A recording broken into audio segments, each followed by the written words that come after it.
민주당 정청래 대표가 테러 모의 정황이 있다고 하면서 경찰에 수사 의뢰를 했습니다. 그래서 이걸 두고 친청 지지층에서는 정 대표의 당권을 약화시키려는 의도 아니냐. 그다음 친명 성향 커뮤니티에서는 조작 느낌이 난다.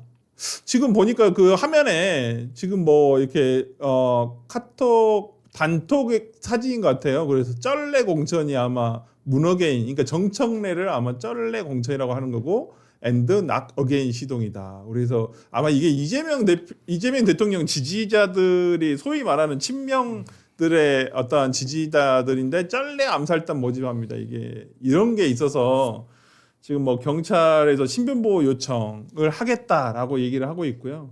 지금 이 정 대표 신변 위험 논란이 당내 지지층 갈등으로 번지는 모양새인데 어떻게 봐요, 우리 강전혜 변호사님?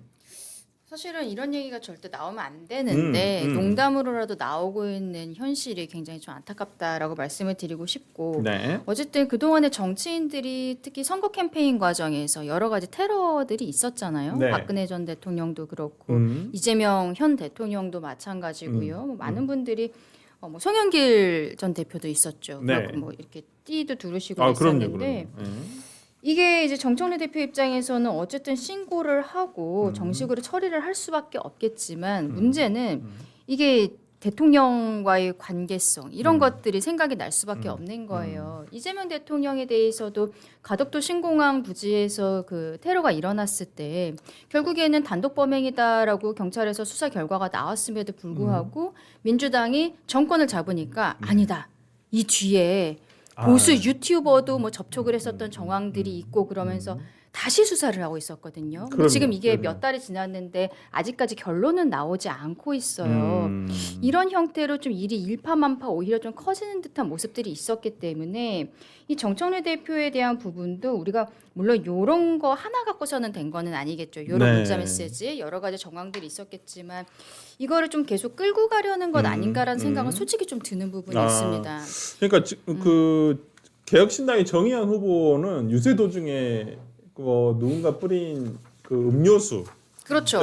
뭐 부산시장 후보. 그렇죠. 그래서 이제 실제 뭐 이렇게 가벼운 뇌진탕까지 뭐 있었던 일도 있어서 뭐 단순하게 뭐 그냥 넘어갈 수 있는 사안은 아니라고는 저도 생각을 합니다만은 또 그러니까 또 정치권에서 너무 이것도 과잉 대응하는 거 아닌가라는 좀 생각도 드는 부분도 있거든요. 우리 신조 청년 대변인 어떻게 생각하세요? 그러니까 사실 이런 정치 테러가 없어야 된다라는 부분에 있어서 모든 분들이 전 공감하실 거라고 봅니다. 네. 근데 다만 이러한 정치 테러를 예고한 것이 상대 진영 혹은 다른 정파에서 한 것이 아니라 민주당 내에 있었던 명청 갈등으로 말미암아 촉발된 거 아니겠습니까? 네. 근데 그것을 두고 지금 마치 정청래 대표가 본인이 정치적인 순교자가 되는 것처럼 기자회견을 했어요. 그 입장문을 낸 것 자체가 저는 그것을 굉장히 부적절했다고 봅니다.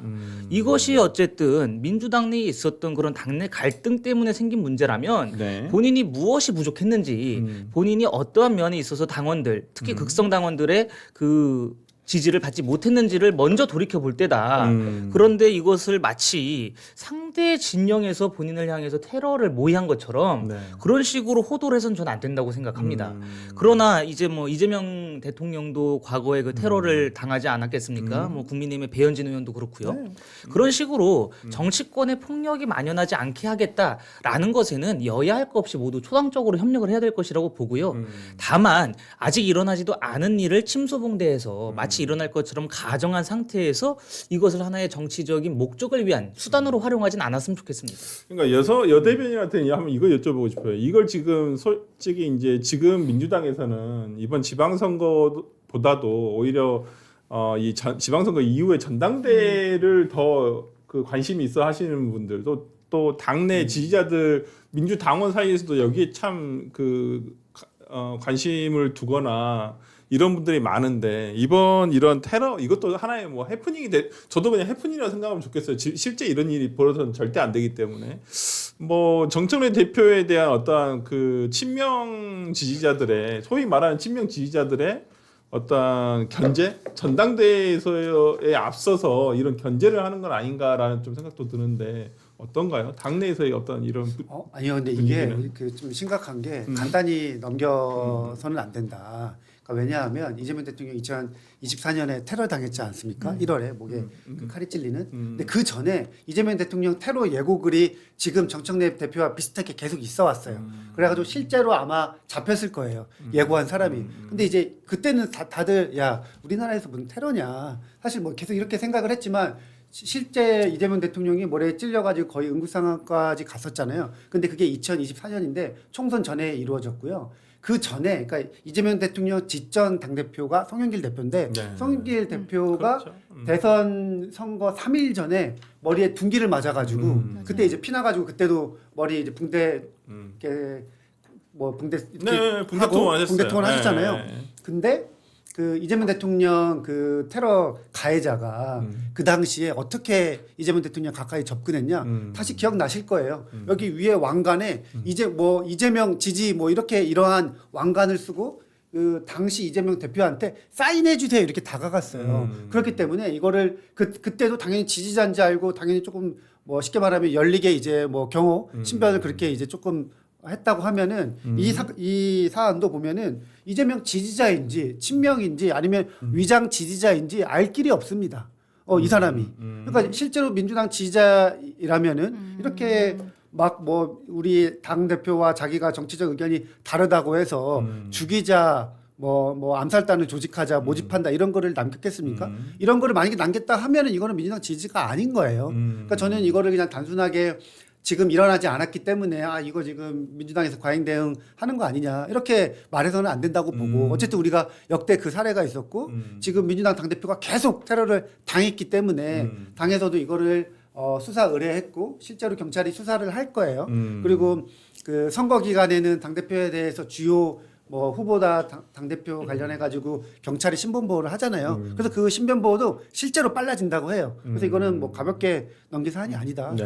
강조해서 말씀드립니다. 사실 이걸 가볍게 넘길 사안이 아니라는 것에 다 공감하실 거라고 봅니다. 근데 저는 개인적으로 여기서 정청래 대표가 국민들의 마음을 사로잡을 수 있었던 타이밍이 있었다라고 생각을 해요. 그러니까 이준석 개혁신당 대표 같은 경우에는 정청래 대표를 향한 테러 모의 이 사건이 터지자마자 경찰 측에서 뭐 신변 보호를 더 빨리 하겠다 이렇게 입장을 전달하니까 정중하게 사양하겠다라고 밝혔습니다. 네. 그러면서 선거 국면에서 특히 선거라고 하는 것은 정치인이 유권자와 굉장히 가까이서 호흡할 수 있는 유일한 시기다라고 네. 하면서 경찰이 그 가운데서 그걸 막는다면은 그것이 불가능하기 때문에 네. 정중히 사양했다라고 밝혔거든요. 네. 저는 정청래 대표도 이준석 대표처럼 좀 더 의연한 태도로 이 문제를 대했으면 아마 국민들께서 정청래 대표를 향한 더 호응을 해줬을 거라고 믿는데 그것이 아니라 어떻게 보면 당내 갈등으로 촉발된 문제에 대해서 너무나도 이것을 당내 갈등 강력하게 문제 아니에요. 이거 당내 갈등이라고 보시면 안 돼요. 아니 근데 이제 나와 있는, 아마 예. 아마 신 대변인께서 얘기하시는 건 이 카카오톡이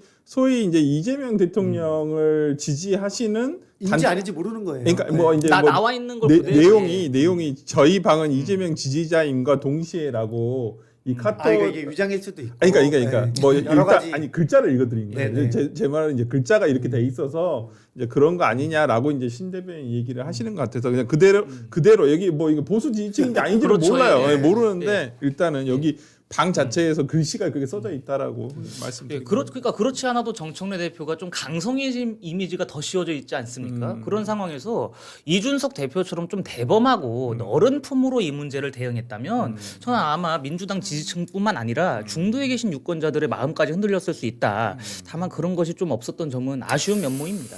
아니 그러니까 요즘에 그 양당의 당 대표들에 대해서 국민들께서 그리고 당원들께서 좀 부정적인 인식들을 많이 갖고 계시는 게 사실이거든요. 왜 그럴까요? 여론조사 지표를 봐도 사실 장도연 대표가 미국 갔다 온 다음에 워낙 때려맞고 있어갖고는 정청래 대표에 대한 포커싱이 별로 안 됐을 뿐이지 여론조사를 보면은 정청래 대표도 못하고 있다가 한 46%씩 나와요. 네.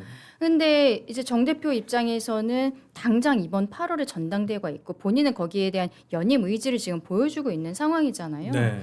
그러니까 이러한 게 이 안에서 이 사람이 뭐 친명인지 누군지 모르겠습니다만 본인은 피해자 프레임화 하려는 거 아닌가. 나는 어떻게 보면은 선거에서 승리하기 위해서 전국을 돌아다니고 있는데 나를 해하려는 사람이 있다. 그리고 지금 봤을 때는 당내에 있을 수도 있다. 이런 얘기를 하면은 요 글을 쓴 사람 한 명뿐만이 아니라 당에서 정청래 대표에 대해서 좋지 않게 생각했었던 많은 사람들을 약간 뭐 암묵적인 테러리스트화 이렇게 하는 좀 확장성이 저는 있다고 생각을 하거든요. 그런 생각을 하고 있는 게 아닌가 싶고 이번에 그 송영길 전 대표도 그 연수에 출마를 하시면서 네. 언론에 인터뷰를 하는데 부산에 정청래 대표 가지 말라 그랬어요. 그렇죠. 부산은 전재수에게 맡겨라. 근데 정말로 그 하정우 후보의 개소식에 정청래 대표가 안 갔습니다. 이런 것들을 보면은 물론 이제 다른 일정이 있었다라고 지금 민주당에서는 이야기하고 있는데 이분들이 이번 지방선거에 대해서 이미 이겼다 생각하고 너무 오만한 거 아닌가? 사실 저는 그런 입장에서 보았을 때도 좀 국민들께서 보시기엔 불쾌한 부분들이 있다고 생각합니다.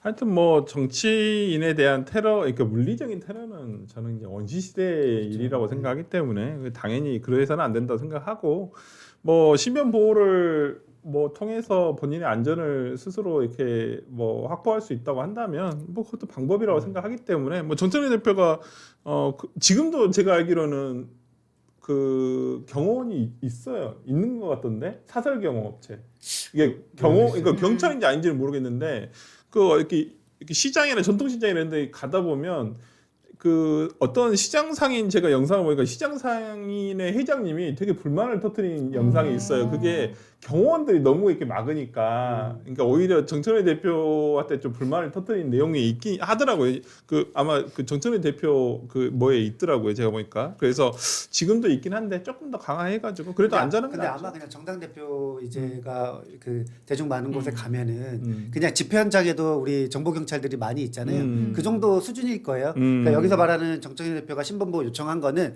정청래 대표의 일정을 이제 경찰과 공유해가지고 같이 신변보호를 네. 받는 거거든요. 네. 그거는 이제 밀접 뭐라 그럴까요? 경호를 이제 받는 거죠 신변보호를. 근데 그전 상황은 뭐 아닐 거라고 봅니다. 근데 이제 그게 지금 정청래 대표의 가장 그 큰 관심사는 전당대회와 이것도 연동이 약간 돼 있는 부분인데 그 김관현 전북 지사가 지금 무소속 출마를 했고 지금 이현택 후보가 민주당 후보로 지금 출마를 한 상황인데 이제 최근에 모르겠습니다. 그 최근 여론조사라는 게 딱 하나 나온 것밖에 제가 확인을 못 해가지고 지금 제가 알기로는 지금 아마 월요일 화요일 이번 주 오늘 내일쯤으로 지금 여론조사가 전북 지사에 대한 여론조사 돈다는 걸로 알고 있거든요.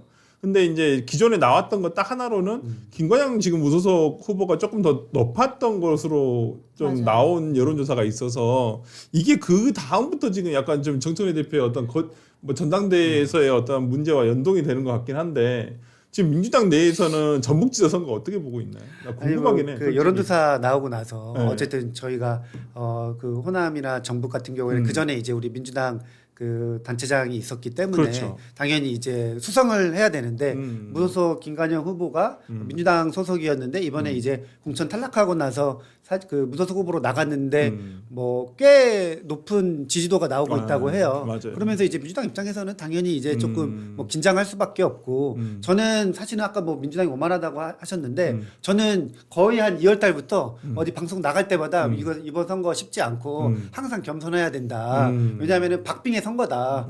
그 탄핵 때 이루어진 대통령 선거에서도 서울 기준으로 보면은 5% 포인트밖에 차이가 안 났거든요. 네. 그만큼 그리고 김문수 후보와 이준석 후보를 합치면은 산술적으로 합치면은 이재명 당시 민주당 후보 뛰어넘고 이거 전혀 쉽지가 않다. 그래서 항상 긴장하자. 많은 후보들이 그렇게 하고 있지 않을까요? 너무 긴장해가지고 토론에 안 나오시네요. 너무 긴장해가지고. 토론에도 할 말이 많아요. 좀 이따가 이제 네, 신동 하시죠. 대변인이랑 네, 얘기하셔야 일단. 되는데. 근데 이번 선거가 좀 토론회가 너무 없다라는 느낌이어가지고 모르겠습니다. 지금 지역별로 조금 달라요. 부산은 했고요. 네. 강원도도 한 걸로 알고 있습니다. 근데 지금 가장 주요 격전지가 이제 서울하고 경기도인데 지금 토론회가 공식적으로는 한 번도 없어가지고 조금 많은 유권자들이 좀 궁금해하는 것 같긴 한데 넘어갈게요. 서울시로 넘어가겠습니다. 저는 이제 강대규 변호사 안 왔으니까 제가 강대규 변호사한테 빙의해서 얘기하면은 네. 강원도 이제 강원도지사 이번했죠. 거기에서 이제 홍제동이 굉장히 이슈가 했죠. 됐잖아요. 아니 원래는 홍제동 어딨냐? 오늘 만약 강대규 아니 변호사 강대규 있으면 변호사 얘기했을 있었습니다. 그 영상을 틀라 그랬어. 거야. 아 그러니까요. 안 왔기 때문에 안 거의 트는 패널이 거야. 그래서 중요하네. 내가 어. 대신 좀 얘기를 해주려고. 강대규 변호사 듣고 있어요. 그거 너무 컸어. 안 오니까 강원도 선거에 대한 얘기를 아예 안 하는 거야. 본인 없었을 때 강원도 선거 얘기 안 한다고. 예, 하여튼 뭐 그 홍제동은 근데 제가 또 똑같이 얘기 드릴게요. 홍제동에 대해서는 좀 그 우상호 후보가 조금 실수를 준비가 그러니까 덜 한 대 됐죠. 맞았다라고 저는 보는데 어제 다른 걸 보니까 다른 토론회에서 그 뭐 김진태 지사의 7억 원이 증가한 부분에 대해서 우상호 후보 측에서 좀 공격을 했더라고요. 거기에 대해서 뭐 이렇게 논란이 있으니까 뭐 서로 유리하다고 생각하는 부분에 대해서 하나씩은 제가 일단은 말씀을 드렸습니다. 여기까지를 네. 만약 강대희 변호사였으면 10분짜리 아, 이슈인데 지금 그러니까 너무 많이 하고 있어. 다른 데서는 강원도가 아예 없어요. 이 아이템이. 네, 강대 변호사가 오니까 얘기하는 거다라고 얘기를 드리고요.